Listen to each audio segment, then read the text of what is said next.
everybody. I'm happy to join you and talk about the future of websites. Um, so the web is evolving faster than ever. I know we've had a lot of talk on AI today, so we've all seen how quickly technology is changing. And if you're not evolving with it, you're getting left behind. David introduced me, but I'm Becca Stearns. I'm the Director of Creative Services at Haley Marketing, and I'm going to hand it over to Matt to introduce himself and get us kicked off. Hey guys, Matt McKenzie here from Recruiters Websites. Glad you guys are all able to join us today. So what's the news? We got what we're talking about today. We're going to be jumping into strategies about the website and how obviously we need to survive with dynamic aspects of it and not being static. So we got modern design on the showcase here, a little bit of CRO. We'll be jumping into SEO and then also diving into what happens in the future. So first up, modern design. It's one of those things we want to make a lasting first impression. I think we all can kind of relate it a little bit as we go through our workplace and we meet and greet. That handshake is kind of that first impression that we're getting from everybody. Whether it's we've all remember the weak ones, the sweaty ones, and the ones that just don't feel comfortable. And that first impression makes a lasting impact. And as we dive in here, before I even actually show you this and talk about this, these two houses, we're making a decision right now as far as what they look like, how they feel, how they impact us. And we did a little bit of background, did a little research. And if you jump over to the next slide, Google has told us that 94% of first impressions are design related. And just like the two houses, before that slide was even gone, we actually made a judgment within 50 milliseconds of which house maybe we want to live in, or which house is more of our dream house, which one represents what we would want versus the one that maybe wasn't so impactful. And so people are making these decisions in a split second, literally, because they change what they want to do and how they see things in a matter of seconds. We don't have time nor the space to keep moving with that. And so as we go into it, we want to talk about some of the things that matter on the website. And this is kind of the impressions, what we talked about, that first impression. And I think when we talk about this, we want to know your audience. We kind of already know our audience here, right? We have clients, we have candidates, but we want to make sure that messaging, that tone of voice is catered towards them. I think a lot of times when we're building websites and we think about a website, we want to pack it full with so much information.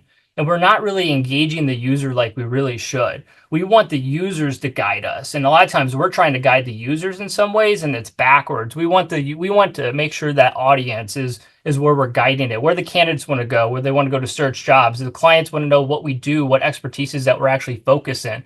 That audience needs to know what we do in a split second. So that first hero, that image that we're looking at, that matters.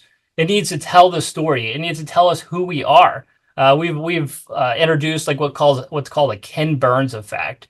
It allows us to have 3 to 5 images on the showcase of that hero image, that first thing you see, and that really works great for like clients and that are in a specialty area are in multiple specialty areas versus a focus. So you may have somebody who's in construction, you may have somebody who's healthcare, and you may have somebody else who's in let's just say manufacturing. It's hard to push that all in one image, but using that Ken Burns to show the effect of what you can and you could see in that matter of a couple of seconds has a huge impact. And one thing that I want to really kind of push a little bit that I get from some of my clients is the fact of the personal imagery.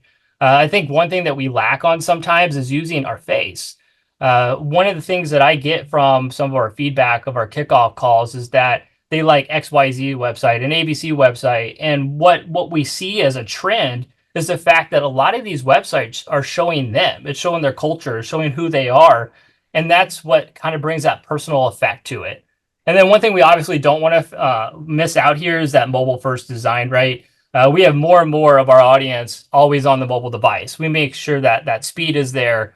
We want to make sure that the functionality is there for them to get from point A to point B. All those things take into consideration of what that first impression is going to make, whether it's going to be a lasting impression or it's going to be a back to search on Google to go to the next client.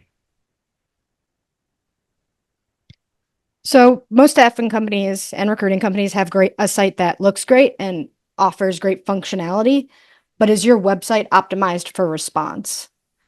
So I think this is a pretty interesting fact here. 6 out of 10 visitors to your website are going to leave without ever taking an action. They don't apply for a job and they don't contact you about your services. So if you were on earlier, you probably heard mention of CRO. And if you've been following us for a while, we've talked about CRO quite a bit, and it's still a really effective strategy to make sure that you get people to respond. So I'm going to talk about it today in the context of a road trip. So your end goal is that conversion, that's the destination. And along the way, we're going to talk about the 3 key things, the drivers, the barriers, and the hooks. So these drivers, these are the things that get people onto the road, that bring them to your website. Why are they starting the journey? Maybe they have a problem to solve, a question to answer, a goal in mind. We want to make sure that they're choosing your road over others. It's the sign at the start of the journey that tells them this is the solution you've been looking for. And then we can use tactics like SEO and content, and we'll talk a little bit more about that in a minute here, that puts your road on the map and gets people to your website and gets them behind the wheel and driving rather than stuck in a home and headed towards your competitors.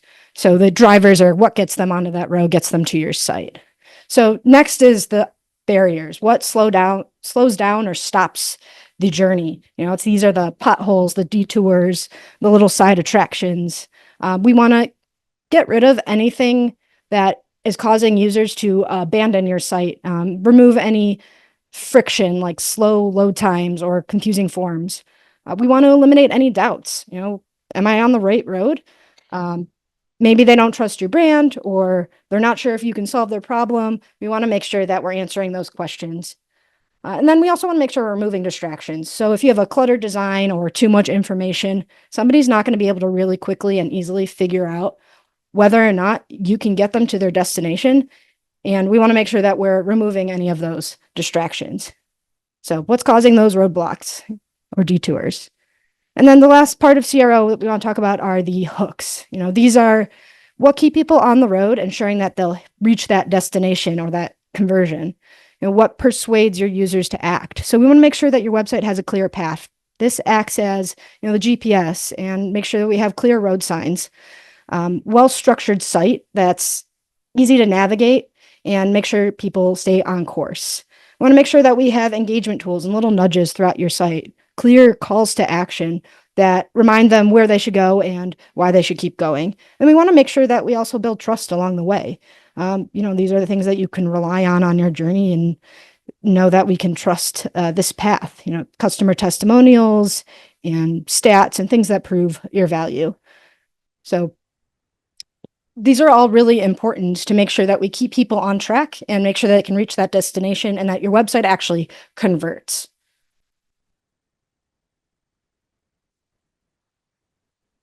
Oh, Matt, you're muted. Yep. There you go. So we're going to talk about traffic drivers, bringing users back. So how do we bring them back to the website after they visit once or twice?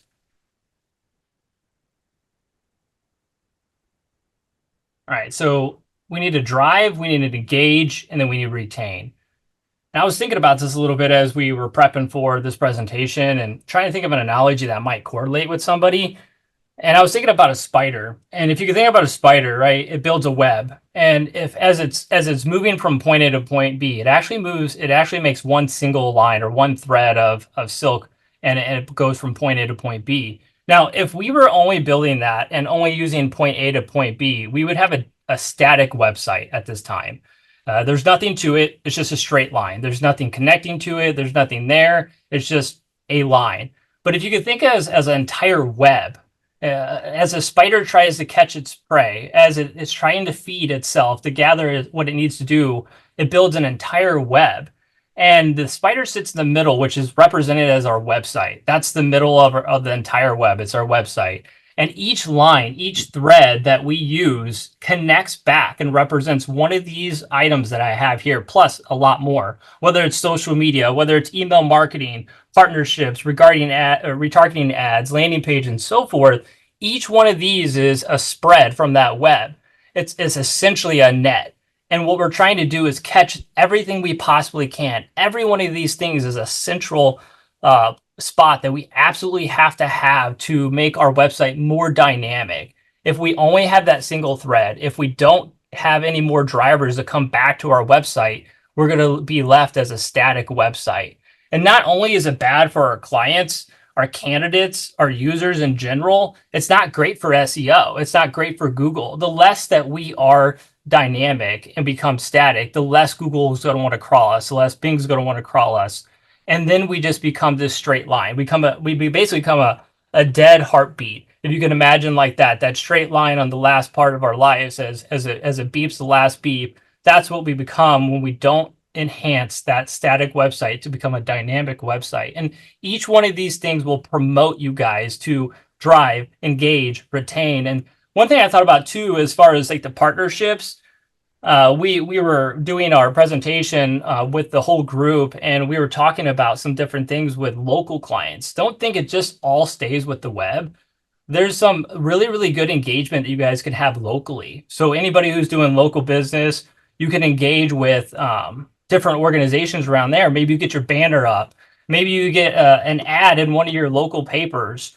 All these things can help drive and engage and retain. And you know, each one of them can bring back a value, and they all bring back different values to each one of your users, whether it's a white paper to give those sources out to candidates, to clients, whether it's case studies to allow the candidate and clients to know what you guys have done for others. The webinars like today that we're giving out, information that you can help and showcase. All this is a driver to bring back those users, to engage them and retain them. Yeah. And I want to give a shout out to JJ Stedman for his quote from the chat earlier that we had to drop in here. He did our work for us. We were going to put one in here, and I thought we didn't pay him to do that. So now we're going to talk about SEO and content growth and expanding your digital footprint. So I want to talk about this in the context of watering your plant. So imagine that you have two plants, one that you water every day and one that gets nothing. Over time, that one that you're watering every day, that one thrives. It reaches toward the sun, and the other one, it wilts and dies. So the same thing happens with websites. So I know Matt has talked about dynamic websites, and it's going to be a theme you're going to hear throughout our talk today. We want to make sure that you're regularly updating your website with fresh content, SEO optimizations, new features. This is like that thriving plant. You know, it keeps growing, it improves its SEO rankings, gets found by the right people, and drives more conversions. But the static plant, static website, like the plant you forgot to water, this one stays stagnant. It gets lost. It doesn't rank. You know, you can have the best setup when you first get your website, but if you're not continue to care for it and grow it, then it won't help you in the long term. And I think this is going to be a more and more important as technology continues to evolve and allows us to add this content a lot quicker. So like a plant needs water, you need to make sure that you're giving your website constant care to thrive, updating content, nurturing SEO, and watching your traffic grow. And I would encourage you to start today for tomorrow to see that growth over time. Next topic. So this is the favorite topic of the day, I think, AI integration. And we're going to talk a little bit about the future of user experience. I know this is in every talk, so it's no longer a buzzword. And I think this is going to be really impactful for making those dynamic websites we've been talking about. So I did a poll on LinkedIn earlier today just to see how people see AI shaping the future of web design. And if you're on, I would love to see what you think as well. So hop in the chat and let us know what your thoughts are. I'm very optimistic. I'm in that revolutionizing websites category, but I know there's people all over the board. So I'd love to know what you think. So the first area I see AI impacting websites, and it already is, our chatbot is powered by AI, our chatbots and assistants. So it'll allow you to interact with a website via a more conversational interface. You'll be able to just chat with the AI and it'll point you in the right direction. You know, if you're a candidate searching for a job, you can just talk to the AI instead of trying to sift through the website on your own. I think in the very first talk, Vicky mentioned AI agents. I think this will be a really interesting impact on websites where the agent goes to the website and it applies for that job, or it finds the information for you. And so next one up is Talent Scribe, and right now we're still trying to come up with a name, but it's basically called Talent Pages, which is really PSEO, which stands for Programmatic SEO. We're using AI on the recruiters' websites a lot, and we're trying to engage some of this. So think about these as tools. Nobody has time, right? That's I shout out to Jeff and Vlad on this one for creating these two products, substantially amazing products that can help your business really thrive, because we don't have time. We're busy in this world today. We don't have time to do blog pages. We don't have time to do SEO pages. Think about an autopilot. This is your autopilot. You could go in there with Talent Scribe and have blogs up every single week. You could go in there. We can program it to say topics that are in your industry, cater it towards what you do, how you do it, and what you want it to say. Same thing with the Talent Scribe. We could go in there and build SEO pages that are only not geared for like specifics, but broader. We can get in so much depth on these talent pages that can make your company go from page 10 to, on page 10 on SEO to page 1. There's no guarantee, of course. This takes time, but these are two tools that we're offering a lot of our clients at this point to be able to kind of push that envelope a little bit further with the AI aspect of it, because of our busy world that we're in. Right now with the custom landing pages, it's super exciting, really, because the landing pages we can push in and do about 10, 5 to 10 a month, where that same investment cost is what we were seeing on one individual. So AI is really taking it and kind of pushing us overboard a little bit, because then we can actually see an increase for that same investment price. And we're just really going to hit this one: dynamic versus static websites. AI is going to really change the game for our ability to create more dynamic websites that adapt to real-time user behavior. So I'm going to get into this a little bit more on the last slide, but imagine it like A/B testing on steroids. So instead of having to manually do this or use a tool and just compare two pages, the AI will be able to go into your website. It'll be able to automatically adjust calls to action, headlines, layouts on the fly. Now, this one is a little bit further off there, but I did see a tool at Maycon last week that is already looking at doing this on websites and is already implemented on a few websites, but it'll allow you to adapt to the user and what is actually performing on your site quickly, real time.